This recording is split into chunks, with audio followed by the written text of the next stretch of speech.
50, c'est le fun. Selon l'heure du fond, là. Hey, j'aime ça. Merci à celui qui a changé l'heure ou l'horloge qui est mort, là. Ça, on va enlever ça d'ici. Eh bien, bon matin, bon dimanche. Je suis content de vous voir ce matin dans cette série, hein, dans l'Évangile selon Luc. Et puis, ça avance quand même assez vite. Il nous reste moins de 8 prédications dans cette série dans Luc. Et puis, vous savez que si on voulait prendre le temps que ça prend pour vraiment bien décortiquer, ah, ouais, là, ouais, ça, c'est moins le fun, là. Vraiment, c'est l'heure, là. Oui, c'est ça. Alors, si se conclut la prédication d'aujourd'hui, bon dimanche. Non. Alors, si on voulait prendre le temps pour bien enseigner, ben pour pas bien enseigner, mais prendre le temps de décortiquer chacun des petits volets dans l'Évangile de Luc, on peut le faire en 3-4 ans.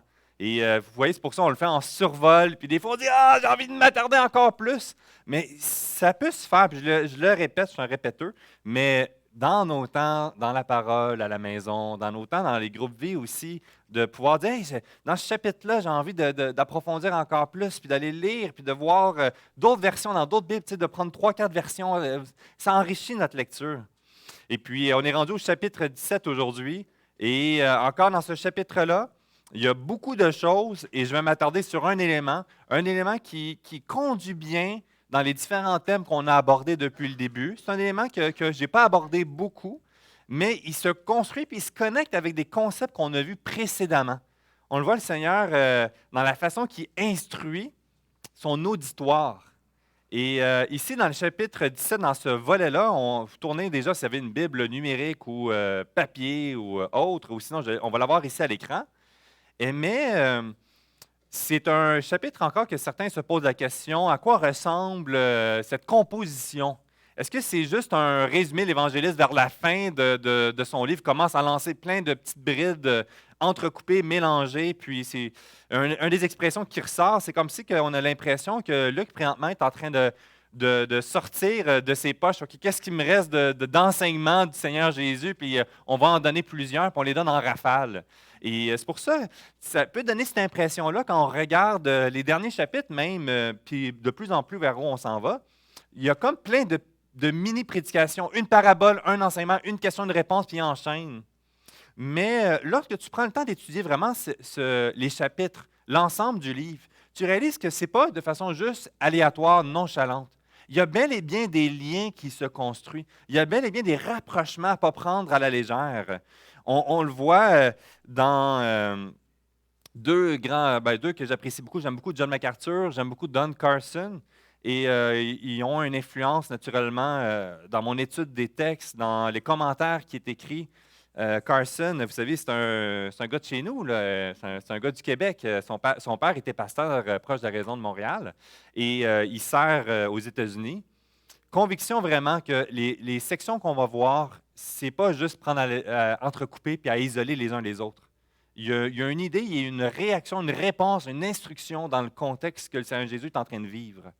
Et pour nous, ça va être important de rester fidèle toujours dans le contexte de ce que la parole enseigne, pas juste d'isoler les passages et de les appliquer selon la définition qui nous plaît le mieux. Et vous allez le voir, on va le voir ici, puis je vais répéter souvent, parce que des fois, il y a des versets que, isolés, qu'est-ce que ça veut dire réellement? Voici 30 possibilités. Mais quand tu l'appliques dans son contexte, eh bien, ça enlève peut-être 28 possibilités. Aujourd'hui, on va donc s'attarder dans les 10 premiers versets. On va lire ensemble. Ah oui, j'ai une manette ici. À prendre garde à ne pas tomber. Il y a une mise en garde sévère ici, sérieuse. Et les 10 versets, on va les survoler et on va réfléchir sur ce qu'elle représente, cette mise en garde, pour ma vie, pour nos vies, pour l'Église. Une mise en garde aussi qui sort à l'extérieur de l'Église. Lisons ensemble les premiers versets, les 10 premiers versets. C'est juste passé, OK, parce que je risque de ne pas être capable de suivre en lisant et faire du multitasking. Qu'on va être rendu à l'autre slide de changer, merci. Alors, verset 1 du chapitre 17. Jésus dit à ses disciples, « Il est impossible qu'il n'arrive pas des scandales, mais malheur à celui par qui ils arrivent. Il vaudrait mieux pour lui qu'on mit à son cou une pierre de moulin et qu'on le jeta dans la mer, que s'il scandalisait un de ses petits. Prenez garde à vous-même. Si ton frère a péché, reprends-le. Et s'il se repent, pardonne-lui. S'il a péché contre toi 7 fois dans un jour, et que 7 fois il revienne à toi, disant, je me repens, tu lui pardonneras. Les apôtres dirent au Seigneur, augmente-nous la foi. Et le Seigneur dit, si vous aviez de la foi, comme un grain de sénévé, vous diriez à ce sycomore, déracine-toi et plante-toi dans la mer, il vous obéirait. Qui de vous, ayant un serviteur qui laboure ou paie les troupeaux, le dira, quand il revient des champs, approche vite et mets-toi à table. Ne lui diras-tu pas au contraire, prépare-moi à souper, ceins-toi et sers-moi, jusqu'à ce que j'aie mangé et bu? Après quoi, toi, tu mangeras et tu boiras. Doit-il de la reconnaissance à ses serviteurs parce qu'il a fait ce qui lui était ordonné? Vous de même, quand vous avez fait tout ce qui vous a été ordonné, dites, nous sommes des serviteurs inutiles. Nous avons fait ce que nous devions faire. Alors, c'est une section et on va le survoler ensemble. Mais vous voyez, il y a quand même plusieurs choses. Puis il y a des versets, peut-être des mini-passages, des petites sections qu'on a déjà entendues, qu'on réutilise. Et on va le voir dans le contexte de ce que le Seigneur Jésus est en train d'instruire, dans le contexte de son auditoire, et de pouvoir bien l'appliquer pour notre vie, pour la réalité de ce qu'on vit aujourd'hui, en 2022, le 27 mars. Vous savez, il y a une mise en garde et il y a tellement des exemples dans la vie, on peut réfléchir. Et je veux commencer par une illustration intéressante et je parlais à M. Jacques Girard. Si je vous dis le général Douglas MacArthur, à quoi vous pensez si je dis ça? À part que j'ai massacré probablement son nom. Douglas MacArthur.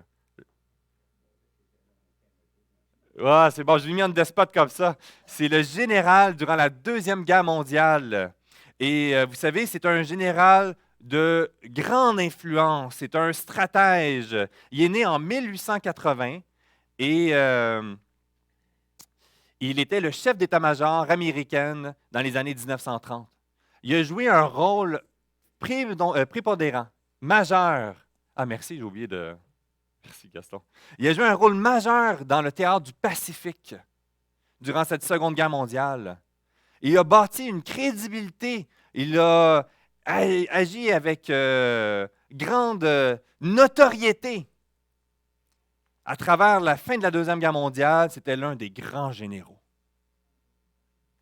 Par la suite, vous savez, il a mené les forces dans les Nations unies durant la guerre de Corée en 1950. Lui qui avait toute cette notoriété précédemment, lui qui avait réussi donc des grands exploits, des grands faits d'armes, c'était la meilleure personne pour pouvoir intervenir en guerre de Corée. Pour certains qui aiment l'histoire, vous savez, moi, je ressors souvent des liens parce que je trouve qu'il y a tellement des perles, des bons exemples et des mauvais exemples à apprendre. Et ici, dans cette nouvelle mission qu'il avait, c'était une mission facile pour lui. Il avait l'armée, l'armée américaine, l'une des grandes armées qui a gagné, on peut le voir, l'influence et l'impact quand ils sont arrivés comme les vainqueurs de la Deuxième Guerre mondiale. C'est pas juste eux, mais on voit qu'il y a cet héritage avec toutes les ressources financières. Il avait une armée qui était aguerrie, qui avait vaincu des grandes batailles durant la Deuxième Guerre. Et il s'en allait ici pour pouvoir réprimer ce conflit en Corée, en banalisant les forces chinoises. Il se disait qu'il va y avoir 40 à 60 000. Et il a foncé tête première en sachant qu'il avait toute l'expérience qu'il fallait, toutes les ressources qu'il fallait pour gagner facilement. Hélas, à son insu, ce n'était pas 40 à 60 000 hommes qui étaient devant lui, c'était plus de 300 000 hommes. Et une chose qu'on va découvrir plus tard, c'est qu'il allait affronter un général chinois qui connaissait très bien la réputation de de Douglas MacArthur. Et il a décidé de jouer avec la surconfiance de ce général pour le reprendre de travers et le faire tomber. Et je trouve que c'est une illustration très intéressante parce que ça s'applique pour la vie de chacun d'entre nous. Et cette mise en garde qu'on va étudier dans le chapitre 17 s'applique pour la vie de chacun d'entre nous à un niveau différent. De prendre garde et de ne pas reproduire cette confiance démesurée qui peut nous amener à notre propre perte. Ici, dans ce chapitre 17, ça commence directement avec une mise en garde dans les 2 premiers versets. On le voit ici, qu'il dit dans les 2 premiers versets, Jésus dit à ses disciples, « Il est impossible qu'il n'arrive pas des scandales. Ça va arriver. C'est inévitable. » Ce n'est pas « peut-être qu'un jour, vous aurez un sujet de scandale, vous serez peut-être témoin. » Il va en avoir. C'est impossible qu'il n'y en ait pas. Mais malheur à celui par qui ils arrivent. Il voudrait mieux qu'on lui mît pour lui, à son cou, une pierre de moulin qu'on le jetât dans la mer, que s'il scandalisait l'un de ses petits. Vous savez, qu'est-ce que ces pierres de moulin? C'est les grosses pierres qui servaient à moudre le grain et c'est de le mettre autour et de le lancer. Il va caler automatiquement. Ici au Québec, on peut penser qu'est-ce qu'on pouvait mettre pour pouvoir enfouir dans le fond de l'eau une personne qu'on voulait éliminer rapidement. Il y a eu, vous savez, dans les années, je pense, 90, il y avait les moteurs puis il y avait des règlements de compte. On mettait un bloc de béton. Quand je dis on s'exclut nous, là. Mais de ce qu'on voit dans notre culture, le fameux bloc de béton, puis on attendait des gens on retrouvait des vestiges. C'est un parallèle, c'est une illustration dans notre contexte à nous, ce qu'on a été témoin. C'était, il y avait quelqu'un qui était gênant, puis le crime organisé voulait s'en débarrasser. Bloc de béton, on l'attache, on le lance dans l'eau. Ici, on parle vraiment, c'est cette idée-là, c'est ce concept, d'attacher une pierre de moulin et de le jeter à la mer, si c'est un sujet de scandale pour un de ses petits.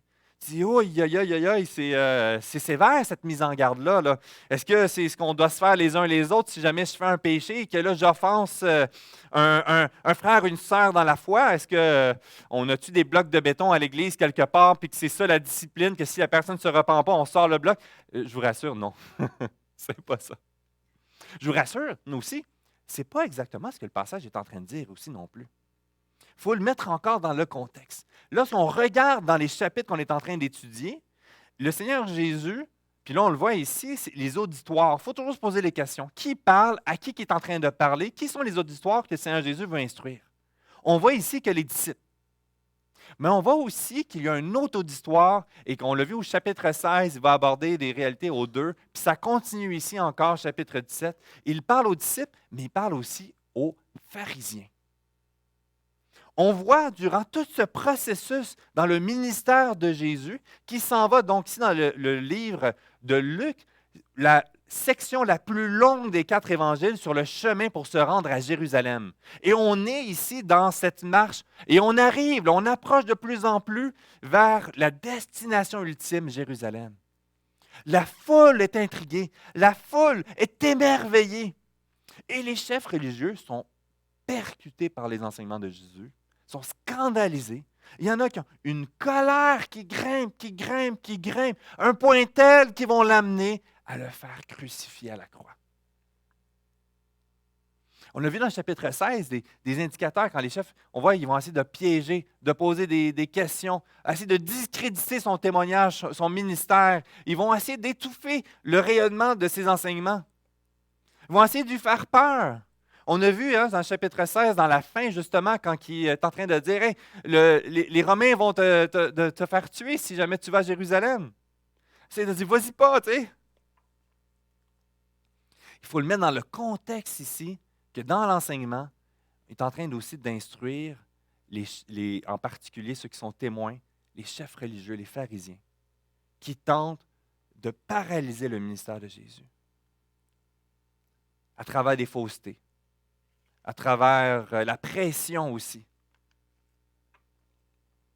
Et c'est dans lequel il sait qu'il y a une mise en garde qui s'installe. Dans la réalité, dans ce que nous vivons aussi aujourd'hui, plusieurs sont en colère parce qu'il y a l'Église qui enseigne une moralité qui n'est pas conforme à la moralité à plusieurs points de notre société. On entend des témoignages de journalistes, des chroniques, des reportages, puis que tu lis, tu dis, mais voyons, c'est pas ça l'Église. C'est pas le portrait juste.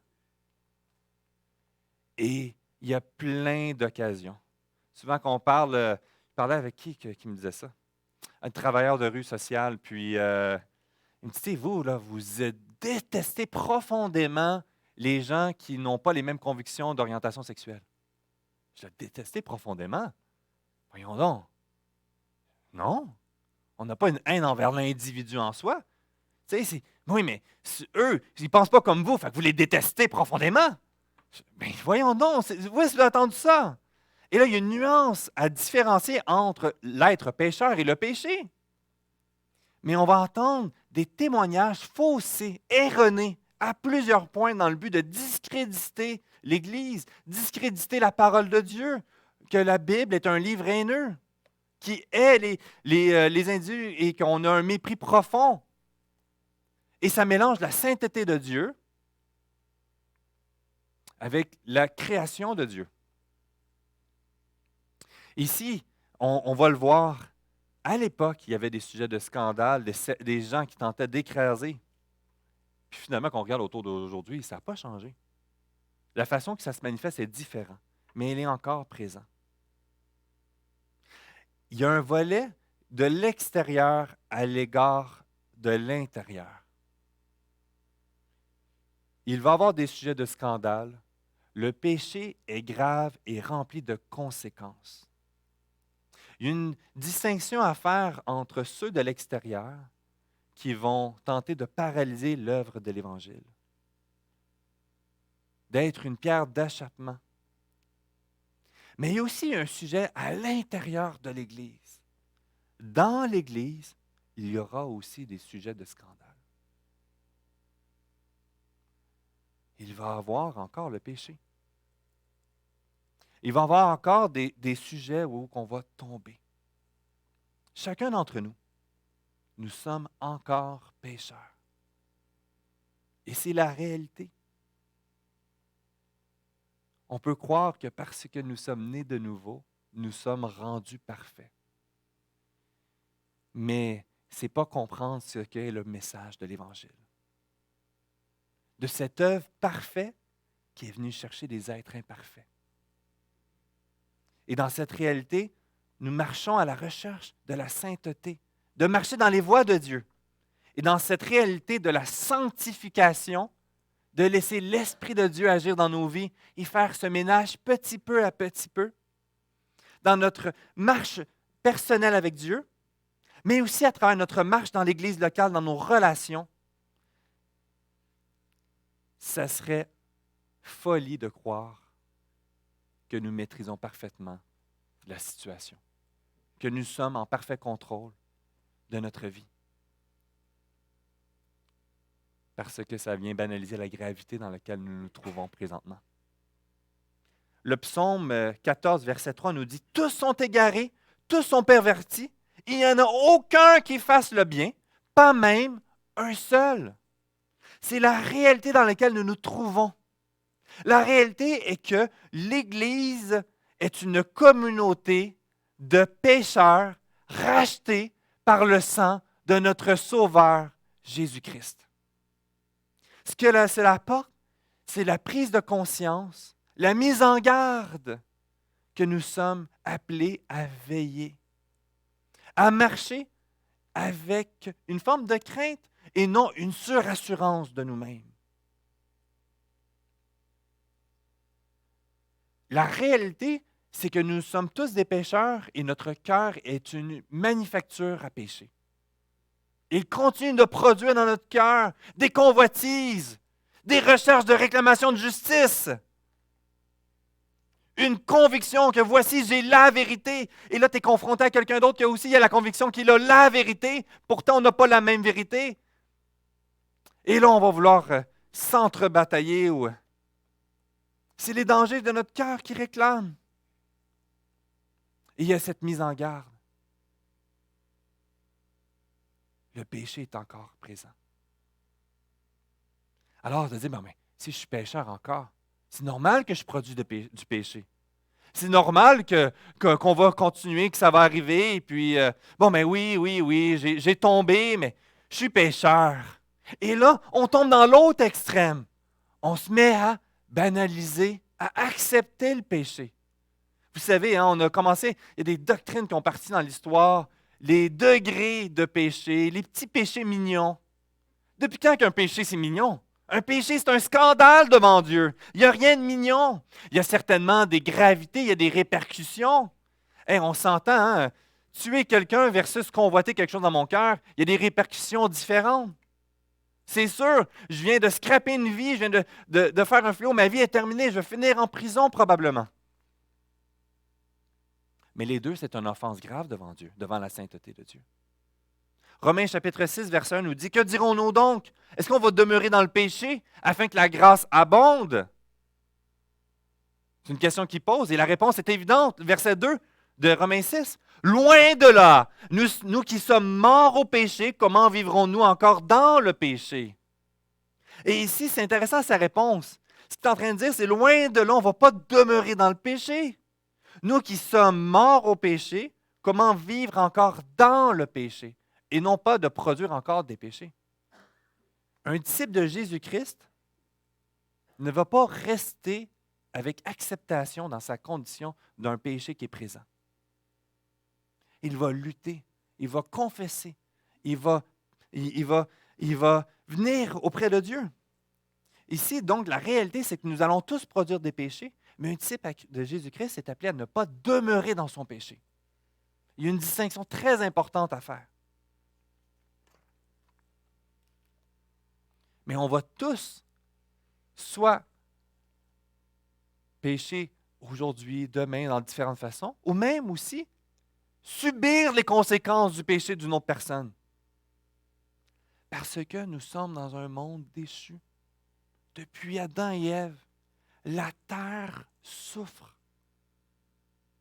Et parce que nous sommes un des disciples de Jésus-Christ, nous sommes une nouvelle créature. Nous sommes citoyens du royaume de Dieu.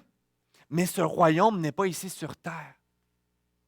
Et cette réalité qu'un jour, nous serons libérés de ce corps de mort. Un jour, il n'y en aura plus. Un jour, ça va être terminé, nos blessures les uns les autres, les incompréhensions. Puis là, je souffre, et là, je fais souffrir l'autre, puis là, il réagit. Un jour, ça va être terminé.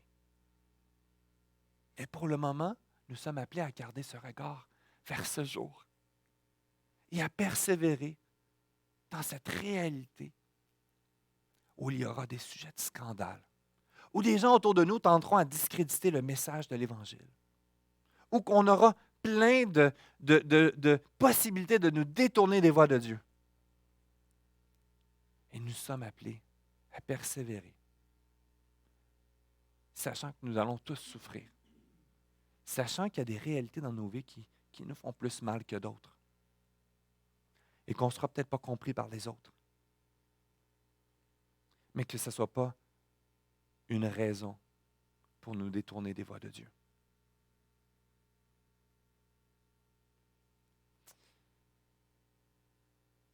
Sachant que tous rendront des comptes. Tous, tôt ou tard, disciples de Jésus-Christ et personnes rebelles, en colère même, convaincus que Dieu n'existe pas, nous allons tous nous présenter devant le trône de Dieu.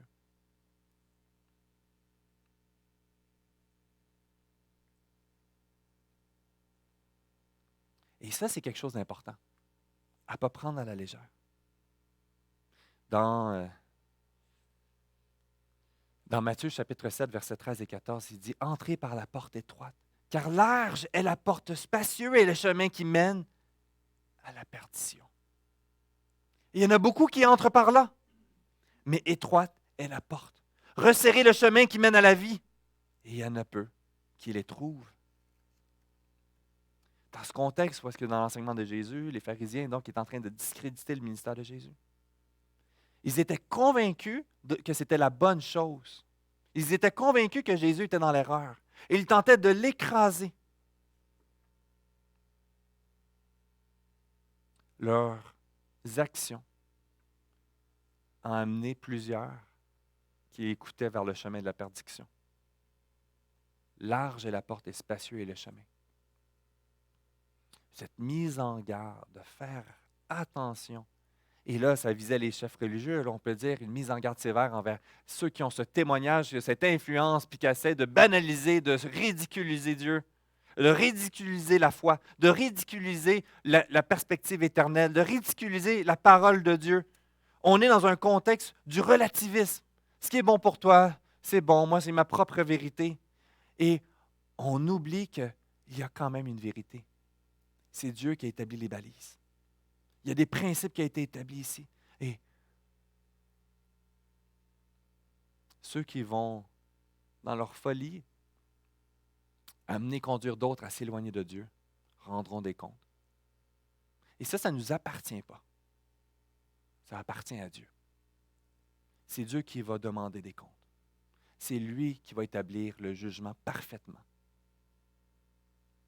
Nous, en titre de disciples de Jésus-Christ, on a un rôle d'être fidèles dans ce qu'il nous confie, de ne pas nous laisser ébranler par ces directions-là.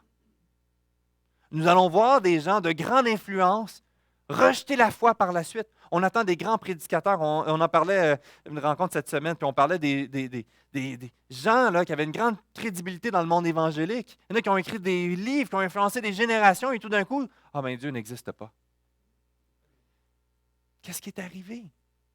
Et vous savez, souvent, ça va avoir un impact sur ceux qui ne se confiaient pas sur Dieu, mais sur l'homme. Et là, c'est notre point de repère. Cette personne-là, c'était mon modèle dans la foi, et il a abandonné la foi. Eh bien, peut-être que Dieu n'existe pas finalement. Dans ce danger, de cette réalité, que nous avons tous une influence sur les autres, et certains vont se confier sur leur pasteur. Mais si le pasteur se trompe, s'il fait un péché, est-ce que ta foi va s'écrouler? Sur quoi repose ta foi? Sur les grands prédicateurs, sur ceux qui ont écrit des grands livres. Ce n'est pas parce que la personne semble être une vie de grande piété qu'il est nécessairement un disciple de Jésus-Christ. Le temps va le démontrer. L'apôtre Paul parle, l'idée du marathon. J'ai achevé la course. J'ai combattu le bon combat. Maintenant, la couronne est réservée. Il va pouvoir y accéder jusqu'à la fin de persévérer. Mais entre-temps, il y a des gens qu'on pensait qu'ils l'étaient, puis ils vont abandonner, puis ils vont encourager les gens à suivre leur propre voie. J'ai entendu des collègues dans les études, ils faisaient la théologie, ils maîtrisaient tellement mieux que moi la parole, ça m'impressionnait, même je me disqualifiais. Puis dans le processus, ils ont abandonné la foi. Ils ont remis en question la Bible. C'est sévère et c'est sérieux. Et c'est Dieu qui va demander des comptes. Nous, on peut les mépriser. Hey, tu tweets. Oui, moi, j'ai une profonde tristesse. Ça vient me chercher. C'est sérieux, l'enseignement de la parole de Dieu. Quand j'enseigne, j'ai toujours une forme de crainte de dire, il faut que je sois attaché, fidèle au texte. Il y a un extrait, je vais vous dire, là, puis je vais répéter souvent, c'est un enseignant en homilétique sur la prédication qui disait toujours, il faut faire attention de ne pas prendre un passage de la Bible et en prendre pour en faire un prétexte pour enseigner ce qu'on veut enseigner. Mais il faut le prendre dans son contexte. Fais pas de la Bible un prétexte, mais prends-le dans son contexte. Mais c'est tellement facile. Et c'est une mise en garde pour chacun d'entre nous dans nos temps avec Dieu. Et certains rendront des comptes parce qu'ils vont encourager les enfants de Dieu ou des jeunes dans la foi ou des gens qui étaient en train de cheminer puis à s'éloigner.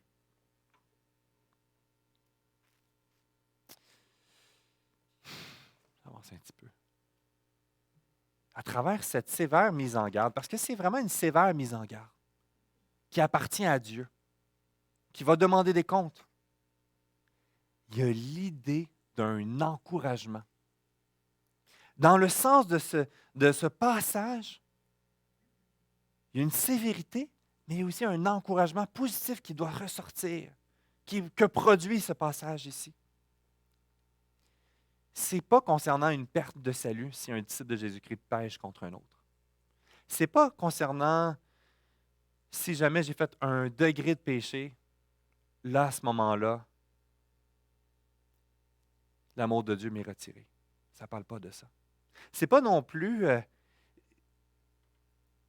si jamais mon péché fait que des gens rejettent l'Évangile ou qu'ils ne sont en colère contre Dieu. Ce n'est pas relié à ça. Parce que chacun de nos péchés va avoir des répercussions autour de nous, à différents degrés. Et dans ce passage-là, il y a un élément que pour un disciple de Jésus-Christ, oui, ça va avoir un impact. Oui, mon péché offense la gloire de Dieu, premièrement. Ensuite, ça l'offense une répercussion autour de nous. Ici, dans ce passage, dans cet encouragement, puis on va le voir avec des passages dans Romains aussi qui vont nous connecter, ça aborde vraiment un non-croyant qui amène un enfant de Dieu à trébucher dans leur marche. Ne soyons pas découragés par les embûches de la vie. Que ce ne soit pas une occasion pour nous d'abandonner les voies de Dieu. Rappelons-nous plutôt au contraire que l'œuvre de Dieu qui a créé Adam et Ève, avant même la chute, connaissait parfaitement la rébellion d'Adam et Ève. Il connaissait parfaitement toute la dépravation du cœur de l'homme. Et vous savez quoi? Il a créé la terre. Il a créé tout ce qui tourne autour. Il a créé Adam et Ève. Et il a trouvé que c'était bon. Quand il a créé la création, comment il peut trouver bon, sachant où est-ce qu'on allait se trouver aujourd'hui? Il a trouvé que c'était bon pour sa gloire. Et qu'à travers tout ça, il allait se glorifier. Tandis que tout ce qui est autour de nous tente de paralyser, contrecarrer, s'opposer à l'œuvre de Dieu, Dieu va se glorifier. Dieu, dans notre fragilité, dans nos manquements, dans notre désobéissance, il va se glorifier. À travers l'œuvre de la croix, qui est un moment si grave que Dieu s'est humilié, abaissé à cause de nos péchés de chacun d'entre nous, Dieu a trouvé que c'était bon. Et il s'est glorifié. Hein? Folie à nos yeux et sagesse pour Dieu.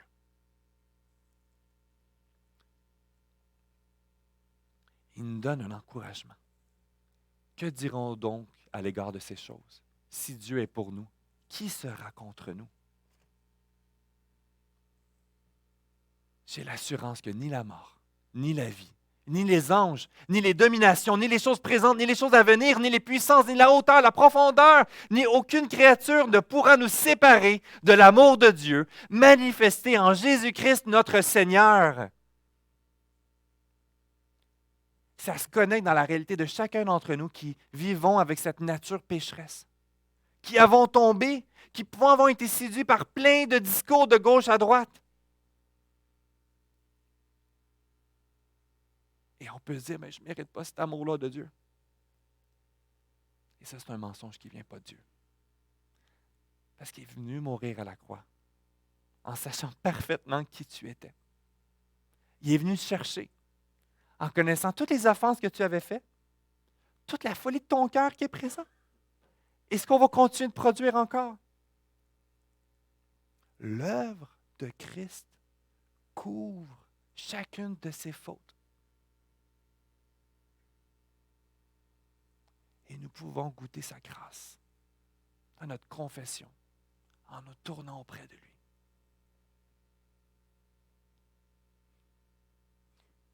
Oui, mais celle-là, je ne le mérite pas. Puis on le voit dans le verset 3 et 4. Juste avant d'aller dans le verset 3 et 4, prenez garde à vous-même.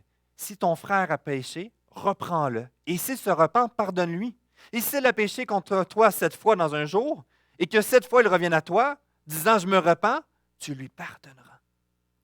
Et ici, c'est en train de dire « bon, mais 7 fois, Premièrement, c'est beaucoup, 7 fois une journée, à un moment donné. On s'entend, hein? Aïe, aïe, aïe. Au moins, la 8e fois, on peut arrêter de le pardonner, hein? Au moins, il y a ça. Fait qu'on attend qu'il arrive la 8e fois, puis il dit « Je te pardonne plus! » C'est ça qu'il est en train de dire. Parce que nous, on aime ça des règles claires. 7, je respecte le 7, puis je désobéis. Mais il faut le mettre dans le contexte. Il est en train d'enseigner les chefs religieux. Puis il y avait des rabbins, il y avait une problématique d'interprétation dans Amos chapitre 1, versets 3 à 13, qui disait « Ainsi parle l'Éternel, à cause de 3 crimes de Damas, même de 4, je ne révoquerai pas mon arrêt. Ainsi parle l'Éternel, à cause de 3 crimes de Gaza, même de 4, je ne révoque pas mon arrêt. Ainsi parle l'Éternel, à cause de 3 crimes de Tyr, même de 4, je ne révoque pas mon arrêt. Ainsi parle l'Éternel, à cause de 3 crimes d'Édom, même de 4, je ne révoque pas mon arrêt. » Vous avez compris le concept? Dans les rabbins, il y en avait plusieurs qui enseignaient, tu peux pardonner 3 offenses, après ça, c'est terminé. Ils avaient arrêté un chiffre. Et là, dans le contexte-là, le Seigneur Jésus connaît ça, puis il est en train d'instruire, de dire, hey, on va augmenter le nombre de fois, puis non seulement ça, pas dans la vie, dans une journée. Ça vient briser sa compréhension de l'enseignement qu'ils étaient sûrement les chefs religieux qui étaient là en train d'écouter, qui enseignaient cela. Ça vient détruire l'argument de dire, bon, mais 3 fois dans la vie, pour ça, c'est terminé. C'est une période de grâce de 3 coups, après ça, c'est la loi. Le Seigneur Jésus est en train d'instruire autre chose. Non. Ce n'est pas une question de quantité, mais d'authenticité. Qu'il revienne à toi avec une sincère repentance. Sincère repentance avec conviction qu'il y a une offense devant Dieu et qu'il se détourne de cette voie. Alors là, l'œuvre de Christ s'accomplit. Le Saint-Esprit a révélé et il vit cette restauration. Cette humiliation qui nous apporte à nous abandonner et de goûter la grâce de Dieu. Pas 3 fois, pas 7 fois. À chaque fois que nous tomberons à des niveaux différents et que nous nous détournons de cette voie de péché. Nous qui sommes encore des êtres pécheurs, nous sommes appelés à ne pas demeurer dans notre péché.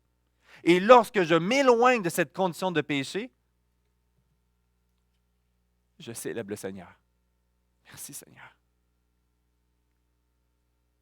Tu as accompli tout à la croix à cause de cette offense. Et je peux goûter cette grâce.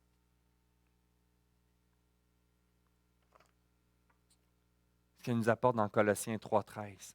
Pardonnez-vous réciproquement, de même que Christ vous a pardonné, pardonnez-vous aussi.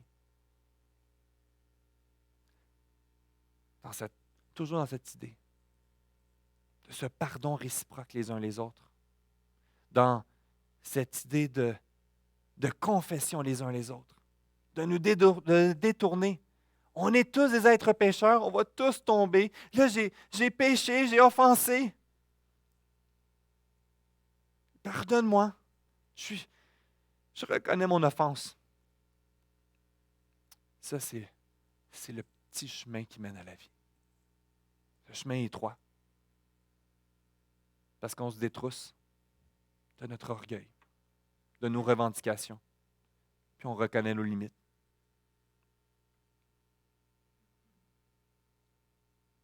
Le pardon de Christ transformera notre façon de voir dans nos relations, nos propres offenses et ceux qui nous ont offensés.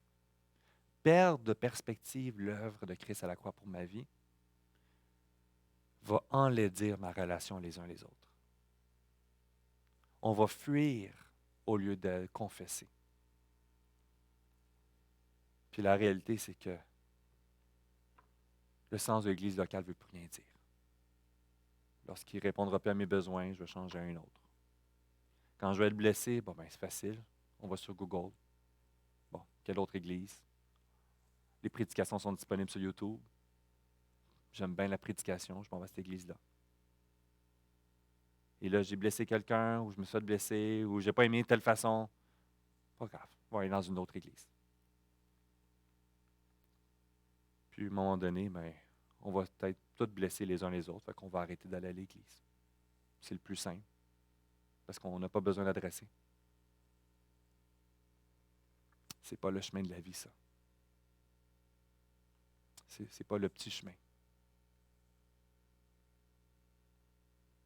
C'est pas parce que c'est plus facile que c'est la meilleure chose pour nous. Et dans cette mise en garde qui est sévère, il y a un élément d'inconfort, il y a un élément de souffrance, mais c'est le chemin de la vie. C'est un chemin qui est bon. C'est un chemin que Dieu prend plaisir et se glorifie.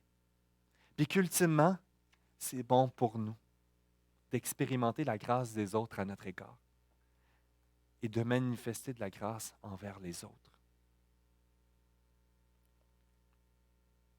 Mais je ne suis pas capable d'y arriver. Si seulement j'avais la foi comme un grain de synové. La fondation de ta foi à la bonne place, comme un grain de synové. Et les apôtres disent, augmente-nous la foi!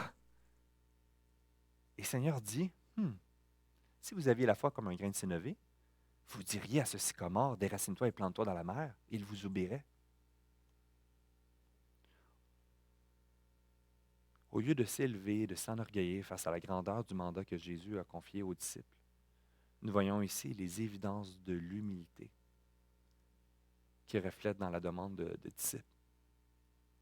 Ils reconnaissent qu'il y a un manque de foi claire dans leur vie et comment ils vont pouvoir faire pour y arriver. La question des disciples ne dit pas qu'ils ont besoin de foi. Ils en ont, mais plutôt de l'augmenter. Et la réponse est intéressante. Il n'est pas en train de dire, voici comment augmenter encore plus en foi. Ce n'est pas une question de quantité, mais plutôt sur la fondation de ta foi, sur quoi elle repose. C'est un contraste évident entre les chefs religieux et les disciples de Jésus-Christ. Ce n'est pas une question de quantité, mais sur la bonne fondation que repose ta foi. Le grain de sénévé était le plus petit grain connu dans la région. Il a pris volontairement la plus petite chose connue pour démontrer que tu as juste besoin de ça. Il n'est pas en train d'adresser une quantité. Place ta confiance en Jésus. Certains disent, oui, mais je vais avoir encore plus de foi. Et quand j'aurai plus de foi, je vais avoir encore plus de réussite. Et là, il n'y a plus rien qui va m'arriver. Et là, il va y avoir... Mais non. Parce qu'encore là, c'est qu'on va penser qu'on est fort, que c'est là qu'on va tomber. Il y a une mise en garde. Ce n'est pas une question de quantité, mais c'est d'avoir placé sa foi à le bon endroit, pas sur nos capacités, pas sur la beauté de ma vie de piété. Ce n'est pas une question d'avoir nos diplômes théologiques, d'être capable de faire les plus belles prières, d'être capable d'avoir été le plus fidèle et de dire « j'ai donné tel montant dans mon offrande » ou de plein d'autres façons. Si ta foi n'est pas sur la bonne fondation, ça ne vaut rien. Il y a tellement de références sur peu de foi. Dans Matthieu, dans Luc, beaucoup de mise en garde, puis il dit genre de peu de foi, homme de peu de foi, homme de... Puis il y a des instructions. Puis ultimement, c'est fais confiance en moi, en Jésus. Place ta confiance, pas sur toi, pas sur ce qui se passe autour de toi, mais abandonne-toi entièrement et confie-toi auprès de ton bon Papa céleste. Fais-lui confiance. Ultimement, tu ne seras pas capable. Tu n'auras pas la victoire sur tes péchés par toi-même. Tu ne seras pas capable de résister aux tentatives, aux tentations par toi-même. Abandonne-toi et fais confiance à Dieu. Dans Matthieu 17, versets 19-21, il dit, alors les disciples s'approchèrent de Jésus et lui dirent en particulier, « Pourquoi n'avons pu chasser ce démon? C'est à cause de votre incrédulité, lui dit Jésus. Je vous le dis en vérité, si vous aviez la foi comme un grain de sénévé, vous diriez à cette montagne, transporte-toi là. Et elle se transporterait. Rien de vous ne serait impossible. Mais cette sorte de démon ne sert que par la prière et par le jeûne. Il est en train encore de ramener. Quand je prie, quand je jeûne, ce n'est pas un élément miracle. Je suis en train de parler à Dieu. Je suis en train de dépendre à lui. Quand je jeûne, il y a plein de types de jeûnes. Mais ce jeûne biblique ici, ce qu'il est en train de dire, c'est que je me prive de ma nourriture physique pour me nourrir de ma nourriture spirituelle, de ce qui est encore plus important. Je viens crier à Dieu. Je viens dépendre à lui. Ultimement, si tu te reposes sur tes capacités, sur ta connaissance, sur ta vie chrétienne, c'est une question de temps avant que tu tombes. Sois pas surpris. Veille sur toi-même. Veillons sur les uns les autres, en dépendant pas de nous, mais en dépendant de Dieu, de cette œuvre qu'il va opérer dans notre vie. Éphésiens 3, verset 20 et 21 nous dit « Or, à celui qui peut faire par la puissance qui agit en nous, infiniment au-delà de tout ce que nous demandons ou pensons, à lui soit la gloire dans l'Église et en Jésus-Christ, dans toutes les générations, au siècle et des siècles. » Amen.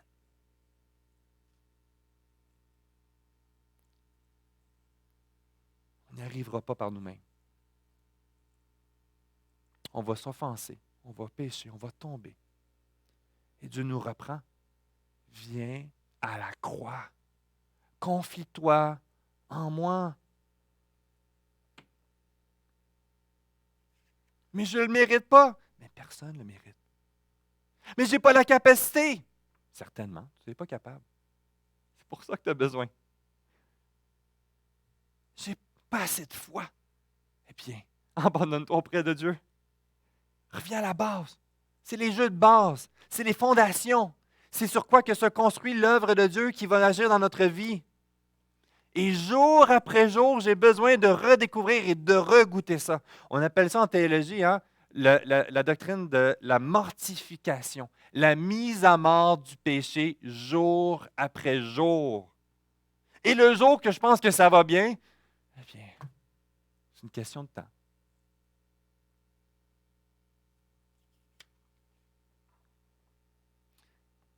Dieu nous appelle à être fidèles. Dans le verset 7 à 10, « Qui de vous ayant un serviteur qui laboure et qui paie les troupeaux, lui dira, quand il reviendra des champs, approche vite et mets-toi à table. Et lui dira au contraire, prépare-moi à souper. Ceins-toi et sers-moi jusqu'à ce que j'aie mangé et bu. Après cela, toi, tu mangeras et boiras. Doit-il de la reconnaissance à ce serviteur parce qu'il a fait ce qui lui avait été ordonné? Vous de même, quand vous avez fait ce qui vous a été ordonné, dites, nous sommes des serviteurs inutiles. Inutile pas dans le sens d'insignifiant, sans valeur, qui vaut rien, là. Mais tombons pas dans les pièges religieux de tirer notre valeur sur notre obéissance à Dieu. Tirons notre valeur en notre identité en lui, de ce qu'il fait. Trouvons notre joie en lui. Dépendons de lui, fidèlement, joyeusement, selon la mesure qu'il nous a confiée. Que ce soit dans un contexte de servir dans l'Église, d'être attaché à ton Église locale, d'être un témoignage dans ta famille, reconnaissant nos limites, reconnaissant qu'on va tomber, reconnaissant qu'on va blesser, on va décevoir. Et des fois, on va décevoir, mais injustement. Qu'on a essayé de faire ce qu'on pouvait au maximum et qu'ultimement, les gens ont été déçus. Il faut être bien pour servir Dieu. Parce qu'on ne sera pas capable de répondre aux besoins de tout le monde.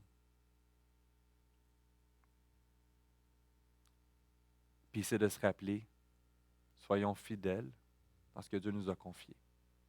Et aimons les autres, malgré les déceptions, malgré les offenses. On va se pardonner les uns les autres. Sois fidèle et rappelle-toi que les pièges, c'est de tirer ta valeur sur ce que tu tenteras de construire aujourd'hui.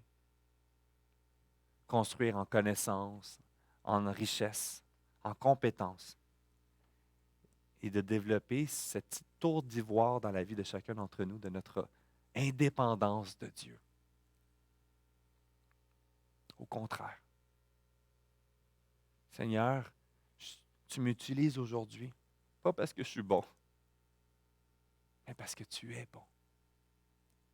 Et aujourd'hui, on se réunit ensemble, pas parce qu'on est l'élite spirituelle puis les meilleurs d'Alma et périphérie. Loin de là. Parce qu'on a un bon Papa Céleste qui nous a réunis ensemble.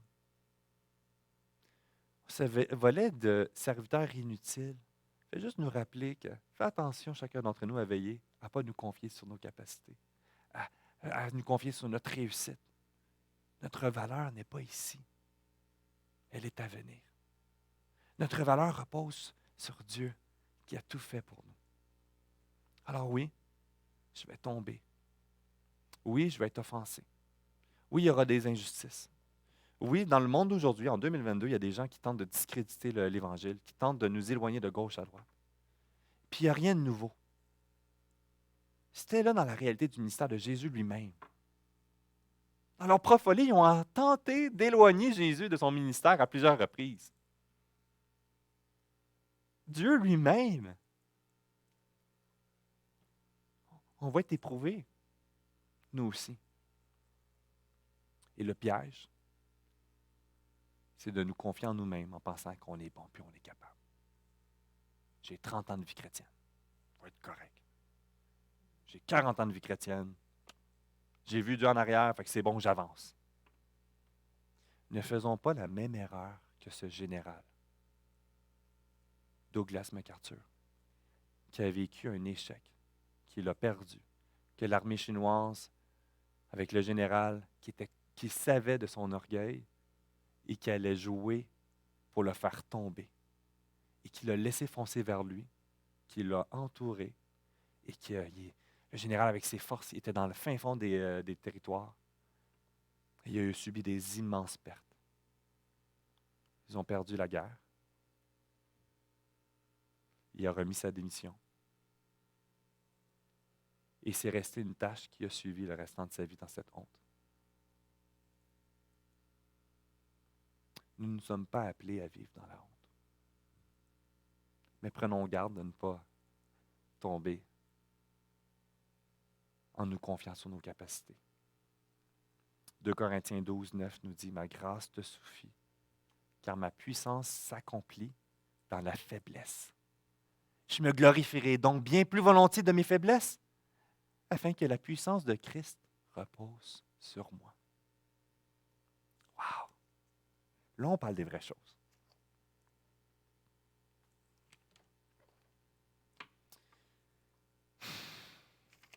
Alors, cette mise en garde s'applique pour chacun d'entre nous. Certains vont discréditer l'Évangile. Certains vont se lever et puis rejeter Dieu. Peut-être même autour de nous. Ma prière, c'est qu'on reste tous attachés à lui. Mais certains, on va être témoins, vont s'éloigner, puis vont parler en mal de Dieu. Dieu n'a jamais existé. Certains vont tenter de discréditer l'Église. Puis Dieu le sait. C'est bien mieux que nous. Puis c'est lui qui va demander des comptes. Puis c'est lui qui va établir son jugement parfaitement. Laissons Dieu être Dieu. Dans nos propres vies, veillons et prenons garde. Adressons le péché. Ce soir, aujourd'hui, dans les prochains jours, prie là-dessus. Seigneur, révèle. Qu'est-ce qui est dans ma vie que je prends à la légère?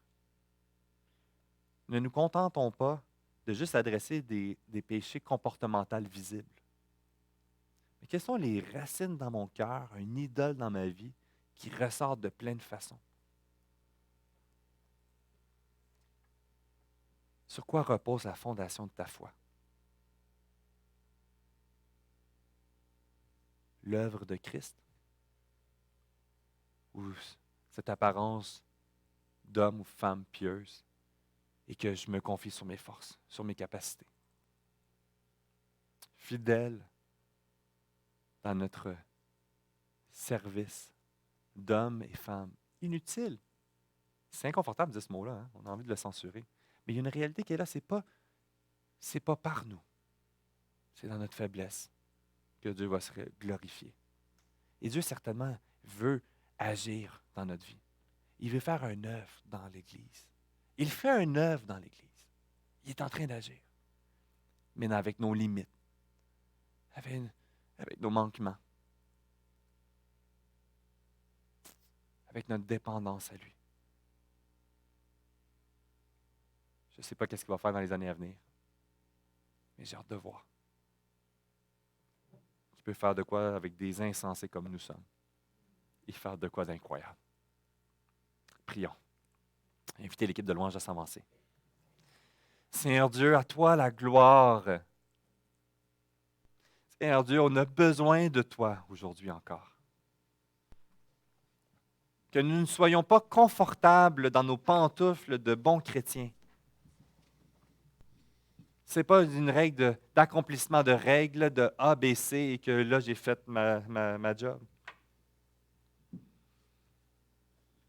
J'ai besoin de goûter encore l'œuvre de la croix dans ma vie, dans mes relations, de regarder à travers qui tu es et ce que tu as fait à la croix pour moi. Il y a des montagnes qui semblent insurmontables et j'ai besoin de conserver mon regard sur toi, de m'abandonner auprès de toi. Il y a plusieurs choses que je ne pourrai jamais faire. Et ce n'est pas mauvais, c'est bon, parce que là, je vais te laisser toi agir. Tu es le Dieu du premier secours et du dernier secours. Que nous veillons les uns sur les autres, que puisse veiller sur ma propre vie, être à l'écoute de ce que tu veux adresser, émonder dans ma vie. Les racines du péché, peut-être que ça fait tellement d'années que j'ai accepté que ça fait partie des vieux meubles. Et ce n'est pas une raison pour laisser place. Fais cette œuvre dans ma vie. Prends la première place qui te revient. Ne laisse pas la folie de mon cœur m'éloigner de tes voies. Mais glorifie-toi, toi seul. Amen. Avant le chant